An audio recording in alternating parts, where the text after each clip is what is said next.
So hi viewers, welcome to my YouTube சேனலுங்க. நான் உங்கள் அன்கர்த்திக் பேசுகிறேன். இன்றைக்கி நம்ம பார்க்க போகிறது யூடியூப் சைட்லேருந்து வந்துக்கிற ஒரு மிகப்பெரிய அப்டேட்டுங்க.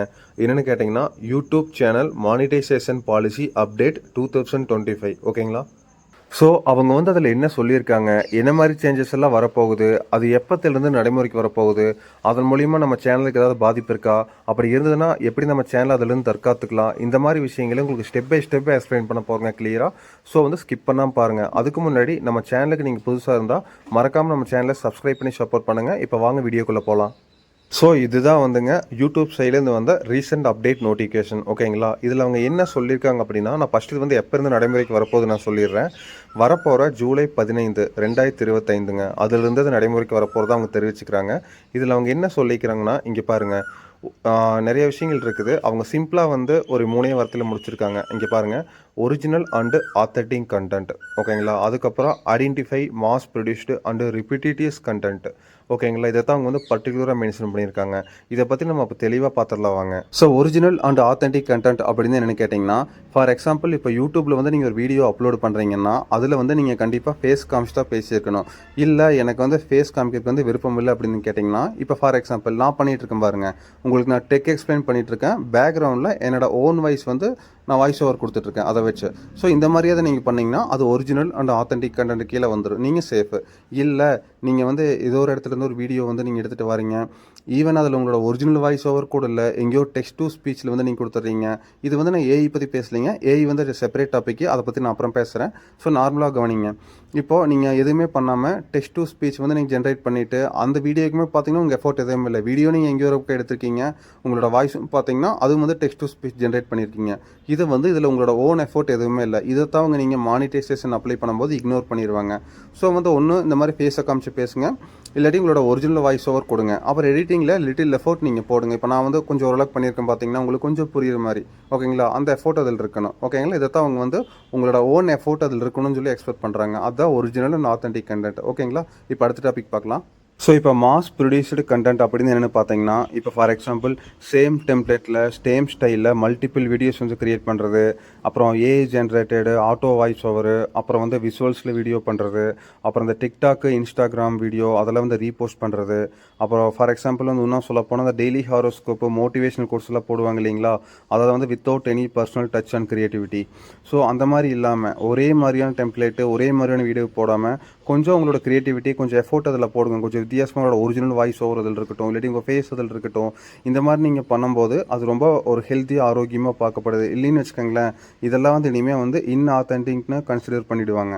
ஸோ அடுத்து பார்த்தீங்கன்னா ரிப்பீட்டேட்டிவ் கண்டென்ட்ஸுங்க. அப்படின்னு என்ன சொல்கிறாங்கன்னா, உங்கள் வீடியோவில் same type of content follow பண்ணுறது, same format, same visuals, same editing style, இது ரிப்பீட்டாக நீங்கள் போடும்போது தான் இதை வந்து ரிப்பீட்டேட்டிவ் கண்டென்ட்னு சொல்லி அவங்க கன்சிடர் பண்ணுறாங்க. ஃபார் எக்ஸாம்பிள் இன்னும் புரியணும்னா, இப்போ டெய்லி ஹாரோஸ்கோப் வீடியோ போடுறாங்க, பட் அதில் same format, only the date மட்டும் சேஞ்ச் பண்ணுறாங்க. சரிங்களா? விஷயங்களுமே டேட்டை சேஞ்சஸ் பண்ணுறாங்க, அது பார்க்கறக்கு ஒரே மாதிரி இருக்குது.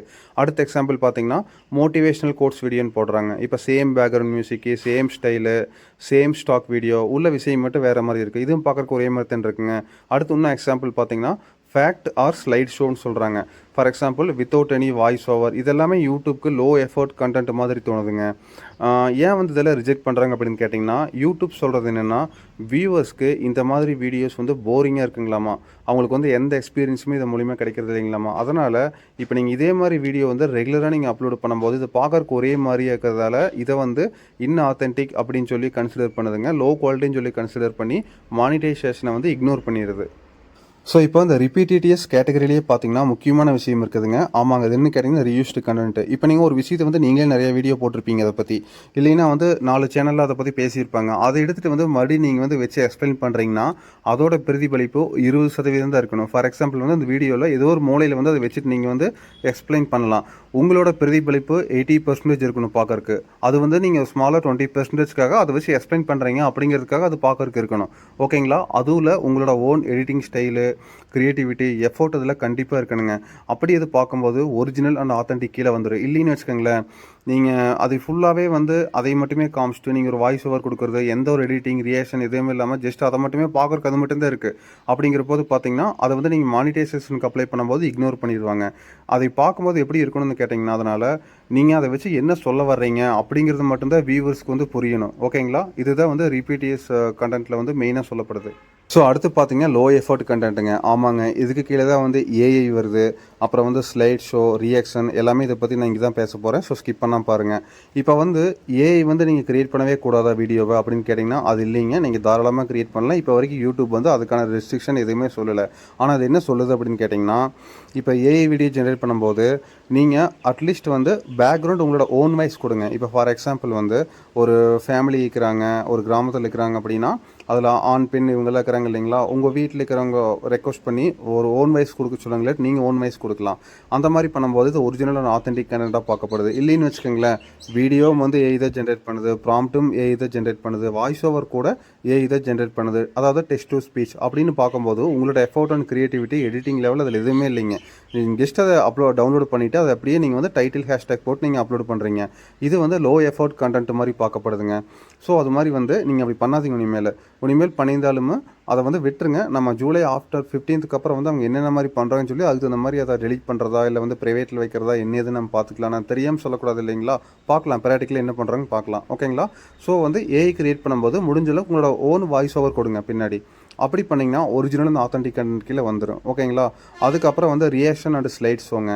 இப்போ ரியாக்ஷன் வீடியோ பார்த்தீங்கன்னா நிறைய பேர் பார்த்தீங்கன்னா ஒரு விஷயத்தை வந்து ரியாக்ட் பண்ணிகிட்டே இருப்பாங்க. அது எங்கேயோ இன்ஸ்டாலேயோ யூடியூப்லேயோ ஏதோ ஒரு இடத்துல வந்து எடுத்துகிட்டு வந்து அதை கட் பண்ணி எடுத்துகிட்டு வந்து இவங்களோட எஃபோர்ட் எதுலேயுமே இருக்காது. ஜஸ்ட் நம்ம தலையை மட்டும் ஆட்டிட்டு அதை பார்த்து சிரிச்சிட்டு இருப்பாங்க, கை மூவ்மெண்ட் பண்ணிகிட்டு இருப்பாங்க, தலை மூவ்மெண்ட் பண்ணுவாங்க. இது வந்து பார்த்தீங்கன்னா லோ எஃபோர்ட் கண்டென்ட் கீழே தான் வருங்க. இனிமேல் வந்து மானிட்டைசேஷன் பண்ண மாட்டாங்க. ஓகேங்களா? நீங்கள் எடுத்துகிட்டு வந்து ரியாக்ஷன் பண்ணுறீங்க அப்படின்னா உங்களோட ஓன் எஃபோர்ட் கிரியேட்டிவிட்டி அதில் இருக்கணும். ஃபார் எக்ஸாம்பிள் வந்து நீங்கள் அதை முடிச்சதுக்கப்புறம் நீங்கள் பேசணும், இல்லாட்டி அதை வந்து காமிக்கிறதுக்கு முன்னாடியே உங்களோட ஸ்பீச் அதில் கொடுத்துருக்கணும். ஸோ வந்து உங்களோட எஃபோர்ட் கிரியேட்டிவிட்டி எடிட்டிங் லெவல் அதில் கண்டிப்பாக இருக்கணும். ஓகேங்களா? இதுதான் வந்து ரியாக்ஷனில் அவங்க எக்ஸ்பெக்ட் பண்ணுறாங்க. ஸோ செகண்ட் பார்த்தீங்கன்னா உங்களுக்கு ஸ்லைட் ஷோங்க. இப்போ எல்லாம் பார்த்தீங்கன்னா உங்களுக்கு நார்மலாக ஒரு கோட்ஸ் போட்டுவிட்டு இல்லாட்டி ஏஐ ஜென்ரேட்டட் விசுவல்ஸ் வந்து அதில் வச்சு விட்டுட்டு எந்த ஒரு கிரியேட்டிவிட்டி எஃபோர்ட் இல்லாமல் அது ஜஸ்ட்டாக ஒரு ஸ்லைட் ஷோக்காக வந்து வச்சுருப்பீங்க. ஒரு ஃபார் எக்ஸாம்பிள் அதில் கோட்ஸ் இருக்கலாம், ஏதோ ஒன்று இருக்கலாம். அதில் பார்த்தீங்கன்னா உங்களோட எஃபோர்ட் எதுவுமே இருக்காது. இது எல்லாமே பார்த்தீங்கன்னா உங்களுக்கு வந்து லோ எஃபோர்ட் கண்டென்ட்டில் தான் அவங்க பார்க்குறாங்க. இப்போ நான் சொன்னதெல்லாம் உங்களுக்கு வந்து ஒரே வார்த்தையில் சிம்பிளாக எக்ஸ்பிளைன் பண்ணுங்கள் அப்படின்னு நீங்கள் கேட்டிங்கன்னா, ஆமாங்க, இவங்க வந்து நம்மகிட்ட ஒரிஜினாலிட்டி எதிர்பார்க்குறாங்க. ஒரு வீடியோ நீங்கள் அப்லோட் பண்ணுறீங்கன்னா உங்களோட ஃபேஸ் காமிச்சு பேசுங்க, இல்லைன்னா அட்லீஸ்ட் உங்களோட ஓன் வாய்ஸ் ஓவராது கொடுங்க. அப்புறம் வந்து டெம்ப்ளேட்டு, எடிட்டிங் லெவலு, விஷுவல்ஸு இதெல்லாமே கொஞ்சம் இம்ப்ரூவ்மெண்ட் பண்ணுங்கள். ஒரே மாதிரியான டெம்ப்ளேட் வந்து யூஸ் பண்ணாதீங்க. ஓகேங்களா?